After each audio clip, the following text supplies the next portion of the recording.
이 시간에는 어떻게 우리가 기독교인으로 대인관계를 성도답게 할 수 있는가?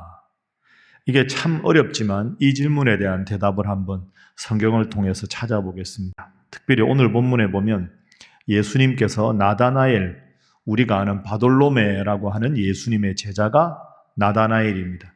나다나엘을 만나셔서 그를 제자로 삼는 이 장면을 보면서 과연 우리가 선한 영향력을 끼치면서 대인관계를 잘하기 위해서 기억해야 될 그 교훈을 한번 살펴보겠습니다.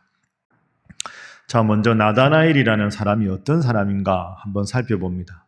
나다나엘은 딱 한마디로 말하면 편견에 사로잡힌 사람입니다. 그런데 또 한편 훌륭한 점도 있는 사람입니다. 양면성이 다 있는 거죠. 여러분도 그렇죠. 100% 완벽하게 좋은 사람이 있습니까? 부족한 점이 있으면 좋은 점도 있는데 딱 나다나엘이 그런 사람입니다. 오늘 본문 제가 여러분들과 45절부터 읽었는데요. 이 바로 전에 본문에 어떤 내용이 나오느냐 하면 안드레라는 사람이 나옵니다. 안드레가 예수님을 만납니다. 예수님을 만나니까 너무 좋은 겁니다. 그래서 베드로에게 소개합니다. 그래서 내가 메시아를 만났다. 그래서 안드레가 베드로에게 친구에게 말을 해서 베드로가 예수님의 제자가 됩니다. 자, 이 장면을 보고 빌립도 생각하는 겁니다.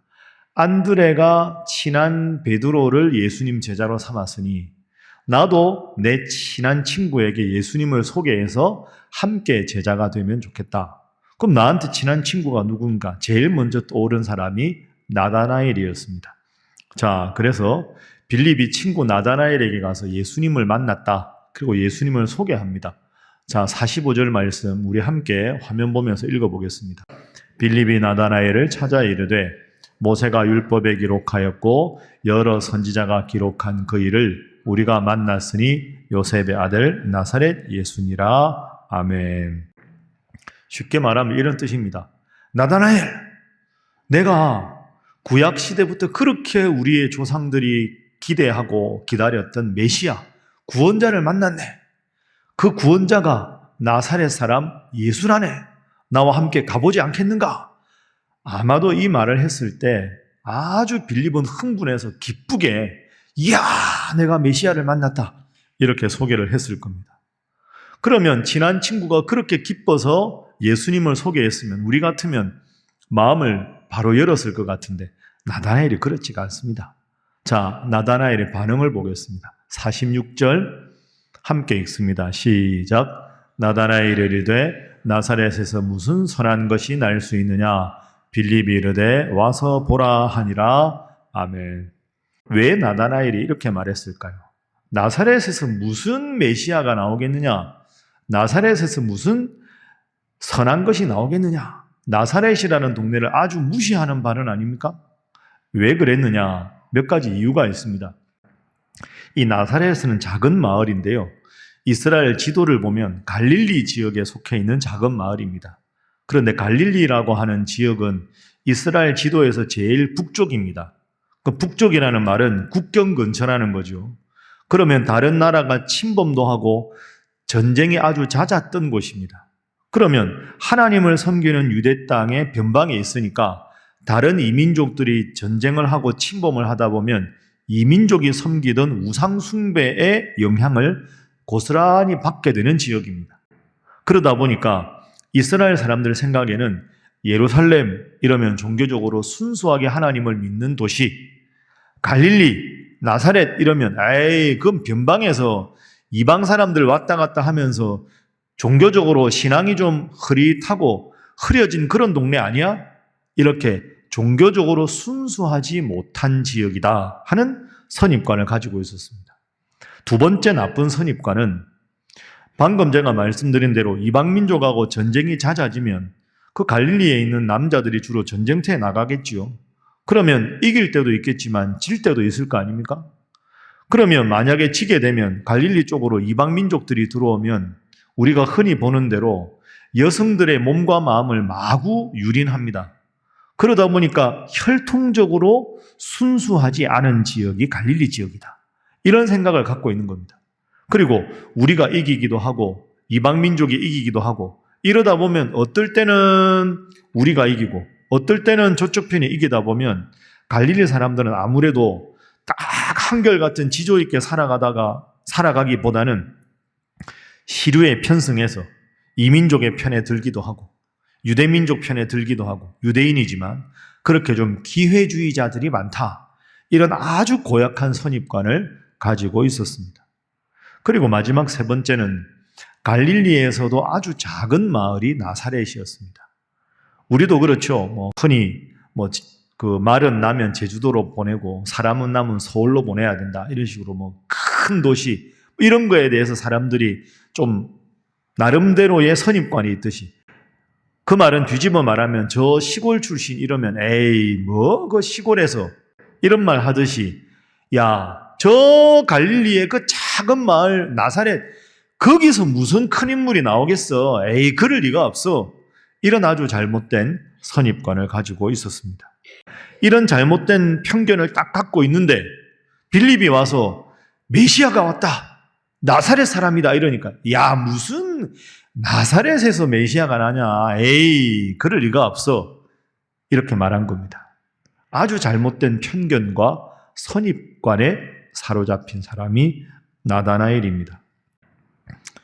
여러분, 사람은 물론 환경의 지배를 받기 때문에 그 자라면서 왜곡된 면이 있기도 하고 부정적인 면이 있기도 합니다.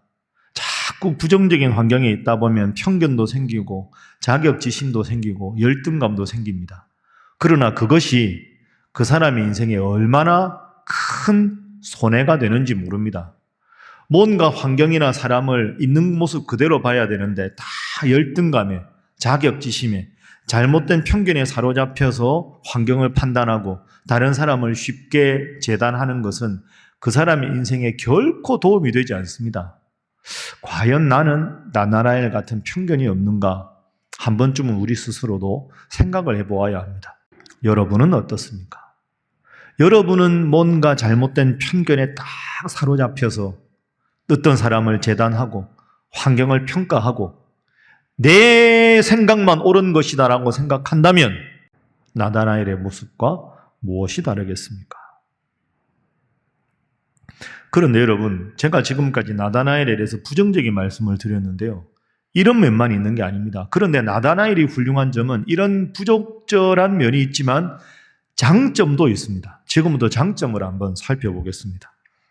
자, 47절 한번 보십시오. 자, 47절 보시지요. 저를 한번 따라해 보시죠. 예수께서 나다나엘이 자기에게 오는 것을 보시고. 여러분, 이게 중요한 겁니다. 지금까지 나다나엘은 예수님 만날 마음이 없었습니다. 그런데 예수님께로 갑니다. 이게 나다나엘의 훌륭한 장점입니다. 에이, 나사렛에서 무슨 이렇게 마련해놓고 나서도 생각한 겁니다. 그런데 내가 제일 좋아하는 친한 친구가 나한테 와서 저렇게 기쁘게 말을 하는데 내가 말을 너무 탁 잘라버린 건 아닌가. 그래, 내 생각은 아닐 것 같지만 저 친구가 저렇게 말하니까 내가 가서 예수라는 분을 직접 한번 만나보자. 말은 그렇게 했지만 마음을 이내 고쳐먹고 예수님께 나왔다. 이게 자신의 선입관과 편견을 극복하는 나다나엘의 모습입니다. 여러분, 이게 나다나엘의 훌륭한 점입니다. 그래서 어떤 면에서 보면 신앙생활은 모험입니다. 전에 내가 알았던 것, 전에 내가 경험했던 것을 뛰어넘어야 신앙생활을 할 수 있습니다. 여러분, 전도해 보십시오. 전도하면 교회 안 나오는 분들 많습니다. 근데 그분들 공통점이 있습니다. 다 안다고 합니다. 다 알아. 내 예수에 대해서도 알고 교회에 대해서 옛날에 가봤어. 다 알아. 다 알기는 뭘 압니까? 제대로 모르면서 몇 번 갔다 온 자신의 잘못된 편견을 가지고 신앙에 대해서 평가하고 예수님에 대해서 평가하고 교회에 대해서 섣불리 말하는 사람이 얼마나 많습니까? 다 안다고 합니다. 다 안다고 하니까 새로운 경험에 대해서 새로운 믿음 생활에 대해서 마음을 열지 않는 겁니다. 나다나엘은 그 점에서 훌륭합니다. 선입관이 있었지만 편견이 있었지만 그래, 내려놓자. 한번 해보자. 한번 가보자. 신앙생활은 모험입니다. 이게 나다나엘의 훌륭한 점이지요. 자, 그래서 나다나엘이 예수님께로 옵니다. 예수님이 딱 나다나엘을 보셨습니다. 두 번째 장면입니다. 이제 나다나엘을 보시는 예수님의 안목. 예수님은 이 부정적인 면과 긍정적인 면을 보시고 어떻게 행동하셨는가? 우리는 어떻게 해야 되는가? 자, 이 질문을 가지고 한번 살펴보죠. 방금 본 47절 말씀 다시 한번 우리가 보겠습니다. 자, 한번 읽어볼까요? 시작. 예수께서 나다나엘이 자기에게 오는 것을 보시고 그를 가리켜 이르시되 보라, 이는 참으로 이스라엘 사람이라 그 속에 간사한 것이 없도다. 아멘. 따라합니다. 보라, 이는 참으로 이스라엘 사람이라 그 속에 간사한 것이 없도다. 예수님 대단하지 않습니까? 딱 사람 오는 것만 봐도 신적인 통찰력이죠. 보라, 저 사람 참 이스라엘 사람이다. 마음에 간사한 것이 없다. 우리는 이런 능력이 없습니다. 그죠? 예수님은 딱 보자마자 아시지 않습니까? 그런데 여러분, 이게 무슨 뜻일까요? 참 이스라엘 사람이라 그 속에 간사한 것이 없도다. 이 구절을 보니까 구약의 인물이 딱 떠오르는 인물이 있으십니까? 간사한 것이 없다. 이 표현과 연관된 구약의 인물이 누굴까요? 야곱입니다. 야곱의 이름 뜻이 뭡니까? 속이는 자, 간사한 자, 이런 뜻입니다. 야곱의 이름을 하나님이 뭐라고 바꿔주십니까? 이스라엘로. 그러니까 보라, 저는 참 이스라엘 사람이다. 그 속에 간사한 것이 없다 하는 말은 저 사람은 속이는 야곱이 아니다. 참 이스라엘 사람이다. 그러면 왜 야곱을 우리 예수님께서 떠올리셨을까? 여러분 생각해 보십시오. 야곱은 속이는 사람이었습니다. 형 에서도 속이고 아버지도 이삭도 속였습니다. 그런데 어떤 일이 벌어집니까? 창세기 32장에 보면 하나님께서 보내신 천사와 이 야곱이 씨름을 합니다. 이스라엘이라는 말의 뜻은 하나님과 씨름하였다, 이런 뜻입니다. 씨름해서 야곱이 아무리 힘을 써도 결국은 하나님 앞에 이길 수가 없죠. 그래서 이스라엘이라는 뜻은 하나님과 씨름하였다라는 뜻에서 더 발전해서 이런 뜻이 됩니다. 따라합니다. 하나님께서 다스리신다.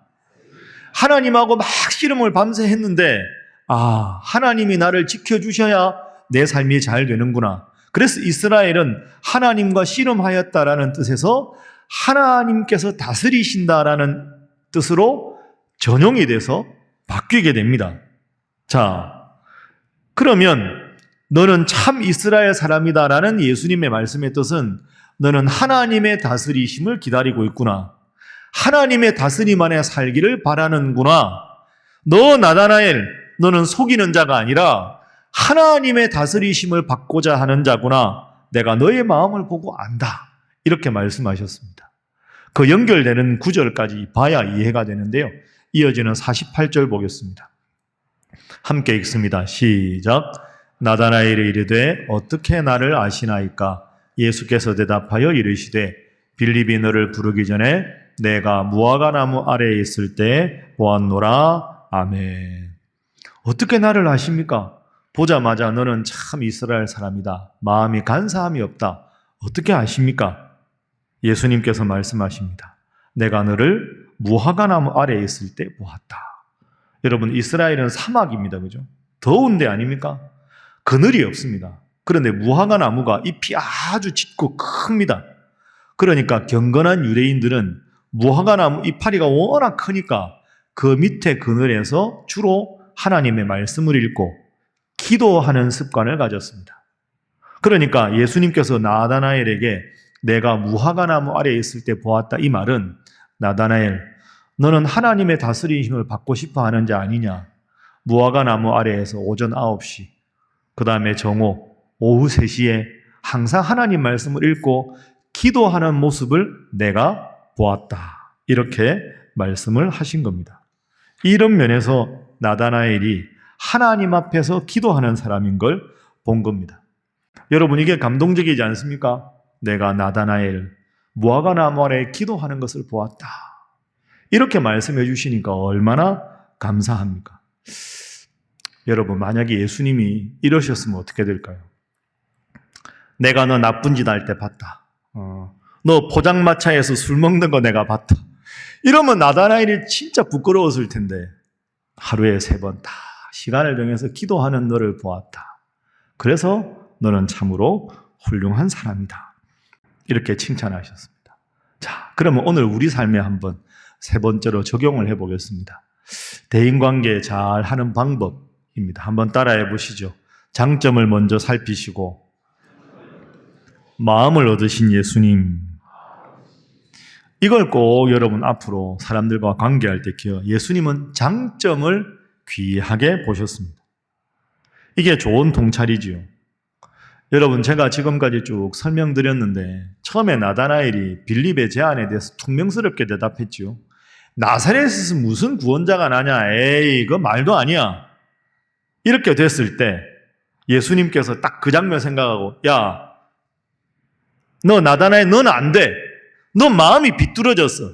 선입관과 편견에 빠졌어. 너는 아웃이야.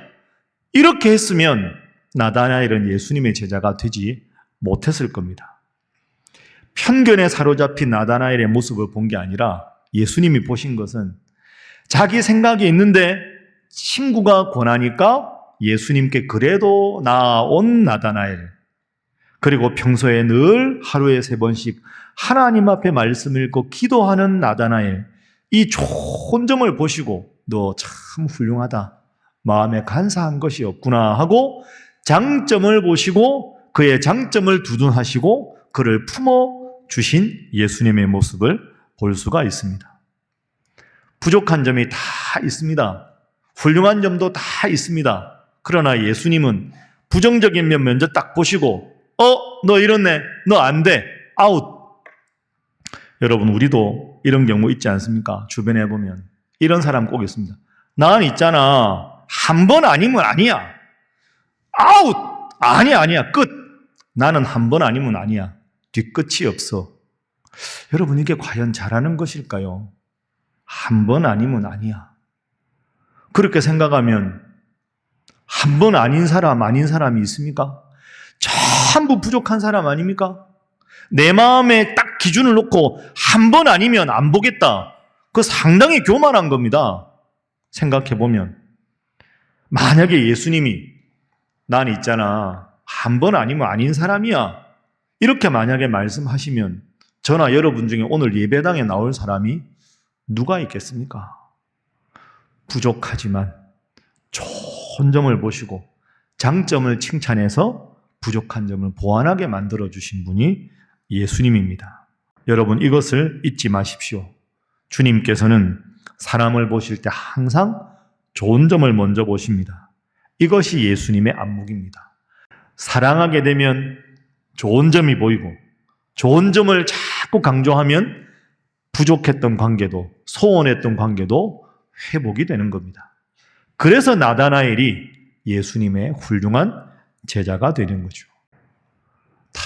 나다나엘이 예수님 만나니까 자신을 꿰뚫어 보고 있지 않습니까? 그럴 때 나다나엘이 예수님께 고백합니다. 자, 49절 한번 보겠습니다. 함께 읽습니다. 시작. 나다나엘이 대답하되 랍비여, 당신은 하나님의 아들이시요 당신은 이스라엘의 임금이로소이다. 아멘. 당신은 과연 하나님의 아들이십니다. 메시아십니다. 앞으로 저의 주님으로 모시겠습니다. 이렇게 이야기합니다. 여러분, 처음에 나다나엘의 모습만 보고 만약에 나다나엘을 쳐내셨다면 나다나엘 예수님 제자가 되지 못했을 텐데, 나다나엘의 장점을 다 감싸 안으시니까 나의 주님으로 평생 섬기겠습니다 하고는 훌륭한 예수님의 제자가 되지 않습니까? 오늘 우리가 이 점을 배워야 합니다. 자, 우리 옆에 분들과 인사 한번 하겠습니다. 장점을 먼저 보시기 바랍니다. 자, 한 번 더 할까요? 칭찬과 격려가 사람을 변화시킵니다. 좋은 점을 칭찬하고 격려하고, 그래서 마음이 열려야 그분 안에 왜곡된 것도 다 교정이 되고 아름다운 관계가 되는 거죠. 여러분, 구약의 인물 중에 다니엘 기억하실 겁니다. 다니엘이 그 유대 사람인데요. 그 다니엘이 10대 청소년일 때 나라가 바벨론에게 멸망을 당합니다. 그래서 우리가 아는 대로 15살의 나이에 이 다니엘이, 귀족 청년이었던 다니엘이 바벨론에 포로로 잡혀갑니다. 말이 포로지 노예 아닙니까? 그래서 바벨론의 궁전에서 살아가지요. 15살짜리가 내가 잘못한 거 하나도 없는데 포로로 잡혀간 게 얼마나 억울하겠습니까? 하나님을 잘 섬기는 사람인데 이름도 이방신을 섬기는 이름, 벨드사살이라는 이름으로 억지로 계명을 시켜버립니다. 바벨론에서. 그리고 바벨론의 궁전에서 음식을 먹는데 그 음식은 다 이방신에게 절했던 음식입니다. 그걸 3년 동안 먹으라고 합니다. 여러분, 15살 어린 청소년 입장에서 나라 이런 것도 서러운데 이름도 강제로 바뀌고 이방신을 섬기는 음식을 먹으라고 하니 얼마나 화가 났겠습니까? 15살 미성숙한 청소년이면 이럴 수도 있겠죠. 나는 이걸 거부하겠소. 내가 왜 이런 고생을 해야 돼요? 차라리 나를 죽이시오. 만약에 어린 나이에 미성숙하게 혈기를 부렸다면 다니엘은 바로 감옥에 갇혔거나 죽었을 겁니다. 그런데 다니엘 보십시오. 15살에 이방나라 궁전에 잡혀와도 이름조차 모욕적으로 바뀌어도 이방신을 섬긴 음식을 먹는 그 극한 환경에 처했어도 그 어린 청소년 다니엘이 생각합니다.